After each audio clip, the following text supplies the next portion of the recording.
Abooluganda, Mukama Waffe Yesu Kristo yeebazibwe nnyo era mbalamusizza mu linnya erya Mukama Waffe Yesu buli omu ssekinnoomu. Neebaza Mukama olw'ekiseera kino era nkiteeka mu mukono gwe ku lw'obulamu bwange n'obulamu bwammwe mwenna. Eri abaana ba Katonda okutuyamba Mukama omubi obutakwakkula kulabula kwa Mukama kwatulabula, wabula Mukama atuyambe kunywere ku mitima gyaffe ate tugonde mu kino ekiseera ekisembayo mu linnya erya Yesu. Abooluganda, leero omutwe guli nti kino kye kiseera ekisembayo. This is the end time. Era nga batugamba ki? Nti emyoyo mingi gigenze mu kifo eky'okubonyaabonyezebwamu olw'obutagonda bwaffe oba obutagonda bwabwe oba obutagonda bw'emyoyo egyo. Era batugamba nti tukimanyi bulungi nti Kabaka Sulemaani oba Kingi Solomoni yagaanibwa Mukama olw'obutagondera Katonda, Mukama n'amugaana. Naye leero abantu batwala okulabula kwa Mukama kwe tuyisaawo oba okuyisiddwawo kwonna bakutwala ng'ekintu ekitaliimu oba ekiri awo bwekityo bwekityo. Naye tuteekeddwa okuba nga tugondera ebiragiro bya Mukama n'okulabula kwe tusobole okuba nga tumulaba. Abantu bangi era mu ffe Mukama ataddemu abantu bangi ab'okulabula ensi oba abalabula ensi ku bintu by'abakyala bye beekozesaako oba ebintu bye tweteekateekako. Zino beauty products zonna ze tweteekako make-up biki? Kubanga bintu bya sitaani oba bya mulabe. Era bireeta okwonoona munda mu ffe kubanga bintu bya sitaani. Naye ate ekiruma mu byonna nti abakyala tebatwala kulabula kuno okukwatagana ku bintu by'okwekolako kukutwala nga kwa ddala, wabula bo balowooza nti bwe tukubuulira just kwogerako bwogezi, nti oba just byakwogerako bwogezi. Naye Mukama waffe Yesu Kristo aleese okubikkulirwa era abikkudde nti amagenda n'okumasaamasa kw'abakyala kubbibwa mu bwenyi. Mujjukire omwana wa Katonda obeera n'okumasamasa mu kyenyi mu nsi ye ey'omwoyo. Kati Mukama waffe Yesu Kristo atugamba nti amagenda gaffe n'okumasamasa kwaffe abakyala kubbibwa buli we tubeera nga tugenze mu masaaluuni okukola enviiri oba bwe tugenda okuba nga abakyala bakola enjala ez'ebigere oba okusiiga enjala ez'engalo oba okuteekako n'enjala eziri artificial.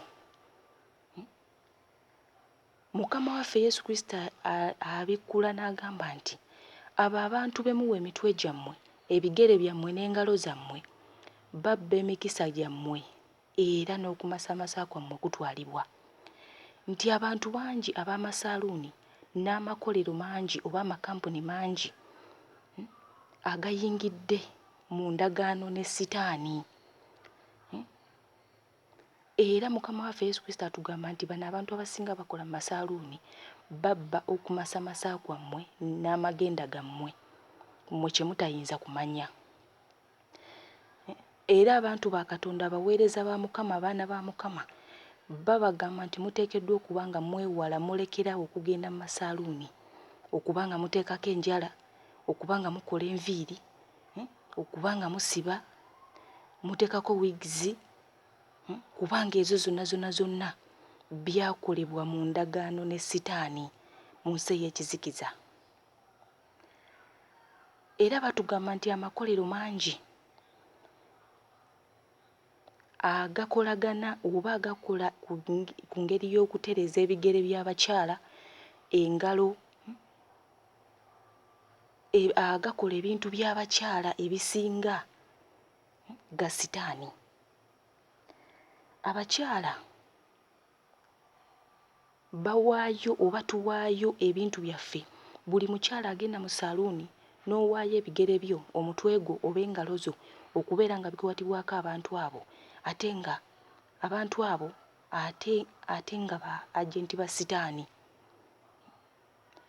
Mukama waffe Yesu Kristo atugamba nti ba agenti ba sitaani oba abantu ba sitaani baguddewo amasaluuni mangi. Ago abantu ge mugendamu mu butamanya oba ge tutegendamu mu butamanya ne batubbako sita zaffe, ne batubbako ku masamasa kwaffe. Era batugamba nti bwe bakwata ku maaso g'omukazi okukuteekako obukoowekoowe, bino bye tuyita eyelashes, okukuteekako enjala, okukusiiga enjala, kuba abamu bateekako enjala zino eziri artificial ate ne bamala ne basiiga. Bwe babateekako wiigi ku mitwe, babba ebintu ebirungi Katonda bye yateeka ku bulamu bwammwe oba bye yateeka mu bulamu bwammwe. Ekyo kyansi ya mwoyo, Mukama kyava abalabula kubanga si buli omu nti nalaba mu nsi ey'omwoyo. Abakyala batugamba tulina okubeera abeegendereza. Bano abantu abakola enviiri abasinga ba agenti ba sitaani.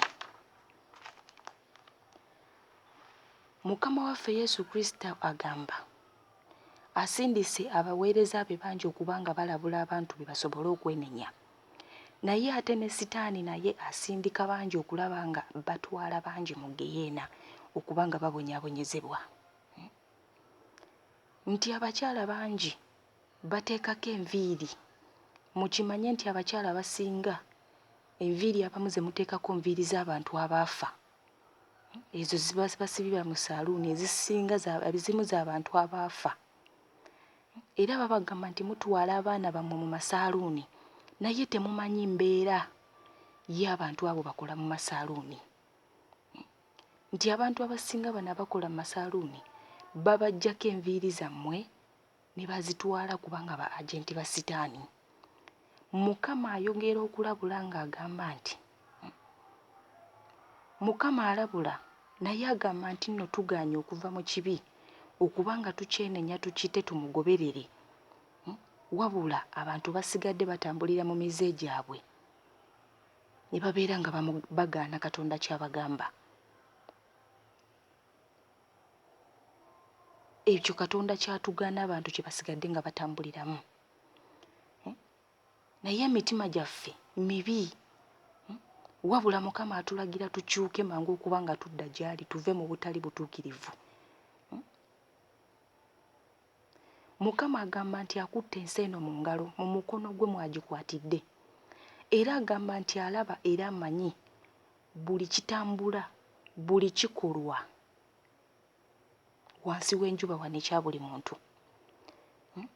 Abooluganda era bayongera okutugamba nti abamu bagudde mu katego ka pornography oba akafirimu ez'obuseegu.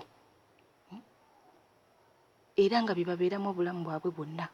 Naye Mukama agamba tebagenda kumulabako kubanga bali mu kibi ate bali mu butali butuukirivu. Tuba tetutukula bwe tubeera nga tulaba firimu z'obuseegu. Era ayongera n'atugamba nti kubanga obugagga bwo we buli n'omutima gwo we gubeera. Nti eriiso lyo ly'ettaala y'omubiri. Era amaaso go bwe galaba obulungi, omubiri gwo gwonna gwonna gujja kuba gujjudde ekitangaala. Naye amaaso go bwe gaba nga galaba bubi oba nga mabi, omubiri gwo gwonna gwonna gugenda kuba nga guli mu kizikiza. Naye atugamba nti ekitangaala mu ggwe bwe kibeera nga kizikiza, ekizikiza ekyo kinaaba kyenkanawo obunene. Mukama ayongera okutugamba nti tukimanye nti emibiri gyaffe yeekaalu ya Mwoyo Mutukuvu. N'olwekyo tetuteekeddwa kukola ffe nga bwe twagala oba nga ffe bwe tulowooza. Bwe tuba nga tulaba pornography oba nga tulaba firimu ezo ez'obuseegu, Mukama agamba tubeera tukolimiddwa kubanga kibi nnyo omuntu okulaba obwereere bwa muntu munno. omuntu atali mukyala wo oba atali mwami wo kibi nnyo. Mukama agamba kibi mu maaso ge. Era bangi okubeerawo kwa Mukama kubuze mu nda z'abaana b'abantu olw'ekibi. Abooluganda batugamba nti tutereeze embeera yaffe ey'omwoyo kubanga ekiseera kibi. Kubanga tetumanyi ssaawa Katonda waffe oba Mukama waffe Yesu Kristo gy'agenda kujjiramu. Naye nga tonnamanya ssaawa ezo, okufa kuyinza okukukuba surprise oba okufa kuyinza okugwako obugwe nga Mukama waffe Yesu Kristo tannatuuka, n'ofiira mu kibi oba n'ofiira mu butali butuukirivu, n'ogenda mu kifo eky'okuba nga obonyaabonyezebwamu. Matayo 6 bw'atyo bw'atugamba, olunyiriri olw'22, ettabaaza y'omubiri ly'eriiso. Eriiso lyo bwe liraba bannaye tugezeeko okuba nga tukyuka. Gino emibiri gyaffe yeekaalu ya Mukama. Tuwulirize, tugondere okulabula kwa Mukama. Mukama waffe Yesu Kristo tali wala. Ali kumpi okuba nga anona abantu be. Ali kumpi kubanga kye kiseera ekisembayo. Abakyala batulabudde nnyo era bakyatulabula. Tugonde. Tulekeraawo okulabisa amaaso ebintu ebitagasa kubanga bireeta mu nsi yaffe ey'omwoyo ekizikiza.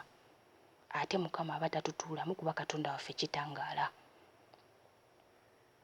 Kale nga Mukama waffe Yesu Kristo tannaba kutuuka, teweerabira nti okufa kwo kubeerawo era bangi bagenze mu geyeena olw'obutagonda, ate abamu nga n'okumanya tebaamanya na mazima.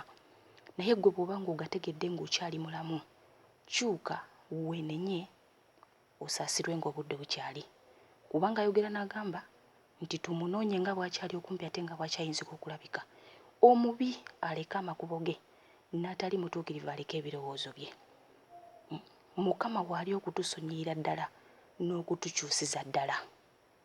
Bw'atyo Mukama banjagalire era abampeera omukisa mu linnya erya Mukama waffe Yesu. Amiina era amiina.